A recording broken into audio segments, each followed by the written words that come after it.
Yung gumising ka ng maaga para mag-live. Pagkatapos, walang nag-views. At inop ko na lang kasi nga walang nag-views. At nung inop ko, kaya naman pala walang views dahil nakita ko. Talaga naman yung pagla-live talaga hindi natin masasabi kung kahit wala ka naman talagang sinasabi kundi nag-shoutout ka na lang nga tapos pinapalo ka pa, o di ba? So yan. Ito yung live ko ngayon. Gumising pa ng maaga pagkatapos paluin ka lang pala. So yan. Pagka ganyan ang binigay sa iyo ni Master CY, ayan na yan. Violation yan. O, di ba? So, ang ginawa ko dito is dinilit ko siya. Kasi papipiliin ka kung ano ang gusto mo. I-delete mo ba or mawawalan ka ng bahay. So, syempre, kasi mawalan ako ng bahay, so dinilit ko siya. So, yan. Kaya, ingat-ingat lang talaga tayo sa mga pagla-live natin. Pag nagkatanggap tayo ng ganito, ayan, pag yan ang natatanggap nyo, baliktarin ko yata ito para mabasa nyo. Ayan, baliktarin ko na lang. Pagka ganyan ang nababasa nyo, ayan, ano ba ito? Ayan, ganyan ang nababasa nyo. Wala, parehas lang, baliktarin ko man o ang mundo, ito pa rin. Pagka ganyan ang logo niya, yan, tingnan nyo yung logo ha, yan. Pagka ganyan, violation yan. Ibig sabihin yan, i-delete nyo ang inyong live ninyo dahil yan ay violation yan para kayo ay hindi kayo napapalo ni Master.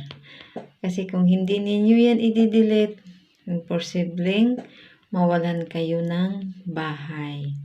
So, nakalagay kasi dyan, papiliin kayo, i-delete nyo ba or mawawalan kayo ng bahay. So, syempre, anong gagawin natin? Syempre, i-delete natin para hindi tayo nawawalan ng bahay. So, yan mga ka-idol. Ingat-ingat sa mga bagong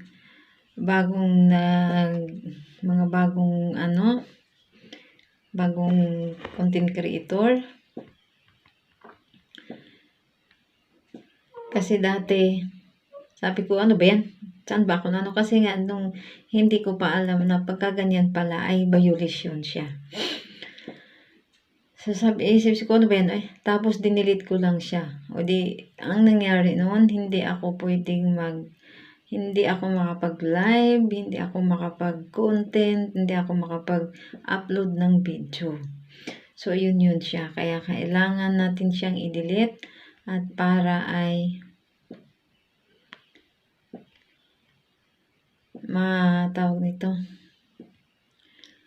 mawala ang ating violation. So, yun. So, ang dami kasing mga violation mga ka-idol eh. So, ito. Ang violation naman sa ating dito sa iba, hindi kasi natin makikita ngayon no, ang ating dashboard no, kasi nga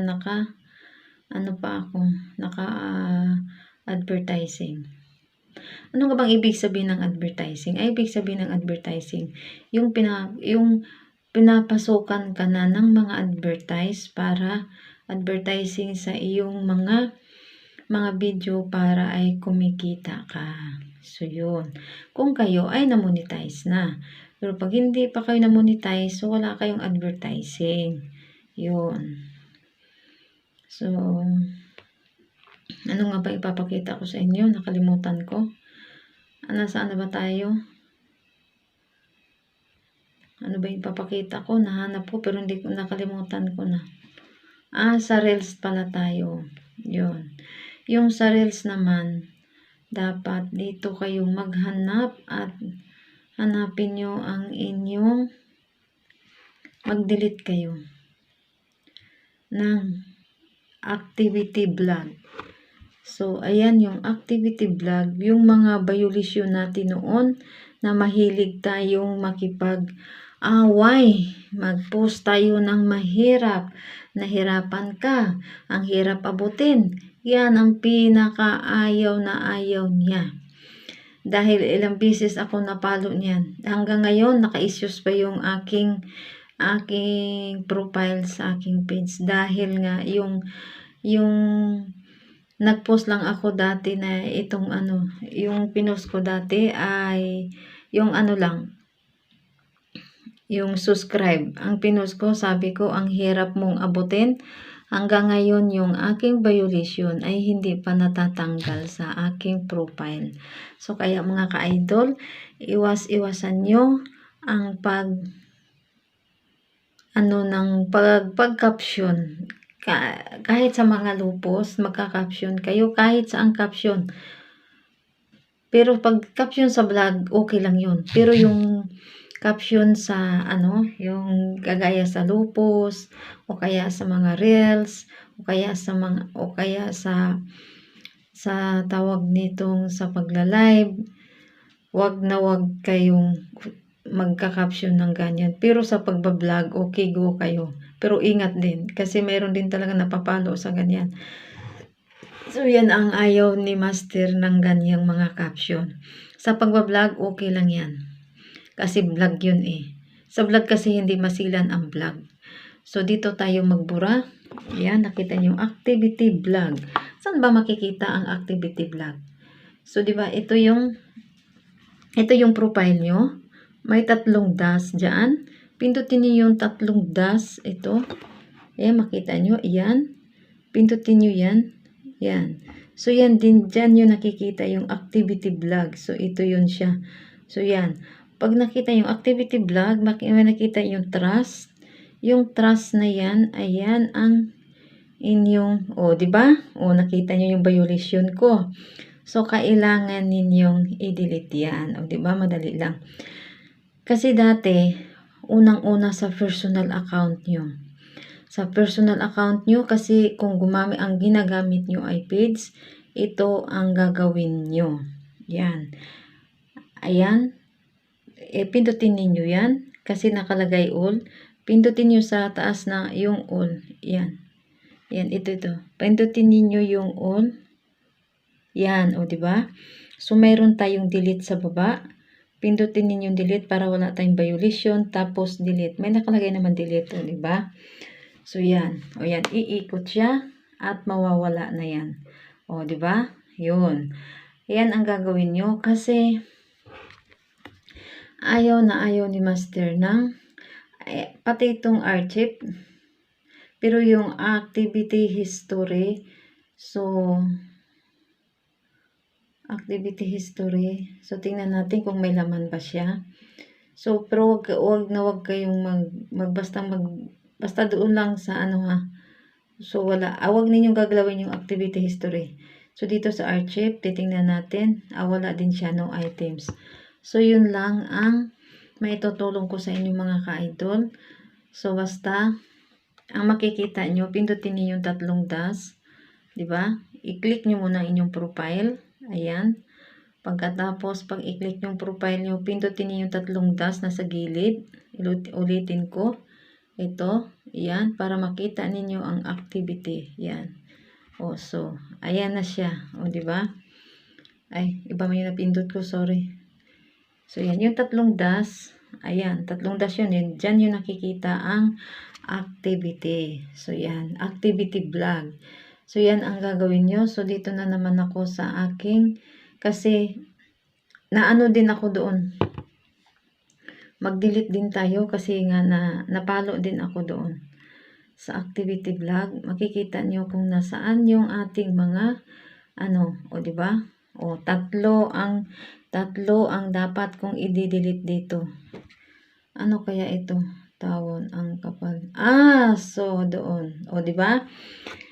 Tingnan nyo, yung pinost ko, tawon, ang kapal ng piece. Diba? Ayaw na ayaw kasi talaga ni Master yung nakikipaghangin tayo sa para tayong nakikipag-away or para tayong nakipaghamon.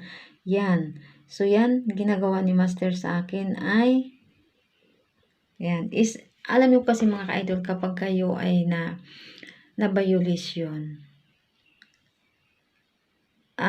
tawag nitong, isa na rin yan sa nawawalan kayo ng views.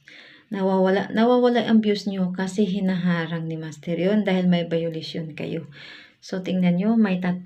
Kasi pag yung sa hindi pa na-monetize, kapag marami kayong violation, pag hindi ninyo nadidelete yan, ilalak kayo ni Master. Kasi danas ko yan. Ang dami kong violation noon dahil mahilig akong makipagbakbakan noon sa Facebook.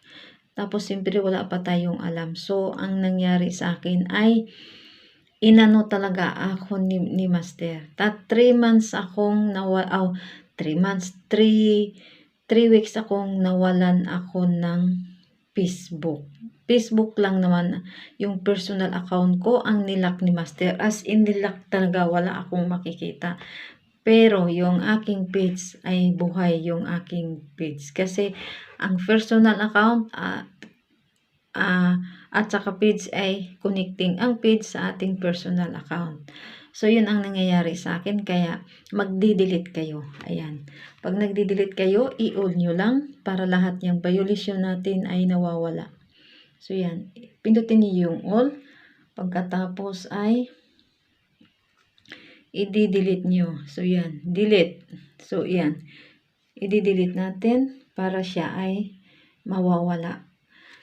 Tapos, pag i-delete natin, pag marami na, i-submit ninyo ang inyong password ng inyong ano na naman ito? Password ng inyong Facebook. So, yan. So, wala na po lahat mga ka-idol yan. Kasi, pagka marami kayong violation dito. Kaya, nung hindi ko alam na, sabi ko, bakit ba wala akong mga views? Mahina ang views ko sa pag-live. So, simula nang dinilit ko ito, kaya ngayon, nakikita nyo sa live ko sa aking page ay dumadami na kasi ito dinidelete ko. 1 week akong nag-delete pa lang. So, ito talaga siya mga ka-idol. So, sana mga ka-idol at ako ay nakakatulong sa inyong mga bahay. At least pa-share ng aking video at pa-like, comment, follow, and share. Para naman po at marami pa tayong matutulungan. So, yun. Kasi mga ka-idol, kung hindi tayo nagdi-delete, hindi gagana ang ating bahay kasi marami tayong violation. So, dito naman sa gumagamit ng Reels, ang kailangan natin, tingnan mo, yung Reels ko, as in, lumabas na ngayon. So, kanina hindi siya lumabas kasi nga mayroon akong violation. Hinahanap ko to. Kasi pag mayroon kang violation, nawawala yung something yung Reels mo, nawawala kung ano yung nakalagay dyan sa iyong wall. Kasi nga may violation ka. So, yun. Yung violation, pag nadi-delete mo, as in, wala na yun. Hindi na yun may ma-restrict ka pa or ano, basta i-delete mo lang siya. So, yun. Tsaka yung sa pagre-reels, yan. Ayan na yung ilalagay niya na wala ka ng violation. So, yan. Okay, go. Ready na ang ating bahay.